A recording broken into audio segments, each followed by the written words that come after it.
For some of us, there's nothing like a day at the beach. For others, there's nothing like a week or even two. Okay, will they be staying the 3 nights? Yeah. Okay. In South Carlsbad State Beach and San Elijo in Cardiff, San Diego County has perhaps the best, and certainly among the busiest, state park beaches in California. Once summer hits, getting into one seems an impossibility. It's like the day after school is out, we're jammed to the rafters. Every site is taken 7 days a week. But while both San Elijo and Carlsbad are very busy June to September, it's by no means impossible to get a site. Reservations are accepted only 8 weeks in advance, so the month of August is still wide open. These days, you use the telephone and a credit card instead of standing in line to buy tickets. It's not really difficult, but it's a matter of taking 90 days to the date ahead of time and contacting the reservation agency, and then they set up the campsite for you. It hasn't changed. It's always busy, and you got, like I said, you got to plan 8 weeks in advance if you can get tickets. If you go ahead and decide to give San Elijo or South Carlsbad a try, you'll discover, no doubt, why sites at these parks are so much in demand. You don't just camp. You do or can do virtually all of the other things associated with the beach. For tent, trailer, or motorhome at either park, you pay $8 a night. The Carlsbad coast lost most of its sand in the heavy winter storms of 1982.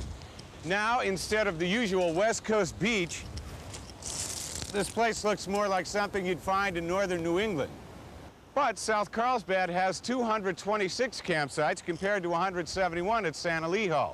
And 70% of the campsites here are oceanside, or at least bluffside, compared to 50% at San Elijo. Who your neighbors are depends upon time of year. In winter, there are more out-of-staters. In summer, more Southern Californians. During the summer months, people from LA, Orange County, and some from this county. In the winter months, we have a lot of people from back east that come out here because of the weather so drastic back there. Year-around, though, there are plenty of locals, some who've been camping here for years. We started about, I don't know, maybe about 7 years ago. Still have a lot of privacy, even though there's a lot of people here. And the bathrooms are usually pretty clean, and the rangers are always really friendly. And for local families with school-aged children who must vacation when their children do, you have until September 8th before the next school year begins. And depending on who you listen to, there may be ways to better your chances of getting a site. These folks got in over Memorial Day weekend by calling for reservations on a Wednesday. So you had to get them for Wednesday, Thursday, Friday, Saturday, Sunday. 5 days, because if you'd have waited to try to get in on a Friday, you would have never made it. They say you should make a reservation mostly on like a Thursday. It helps to make them on a Thursday. That's what I've seen so far.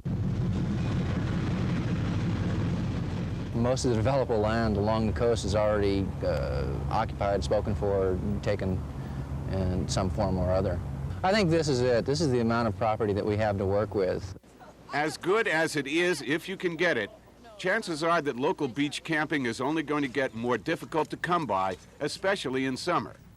There's virtually no land left for expansion as more and more people come here to visit and live. One alternative is camping after September and before June. I think October is the best time to come. Why is it? The weather's nicer, there's not as many people out. It's just a nice month.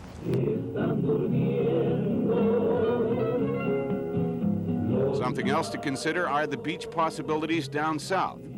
Next Friday at 5 on News 8, you'll have a look at one of the better spots.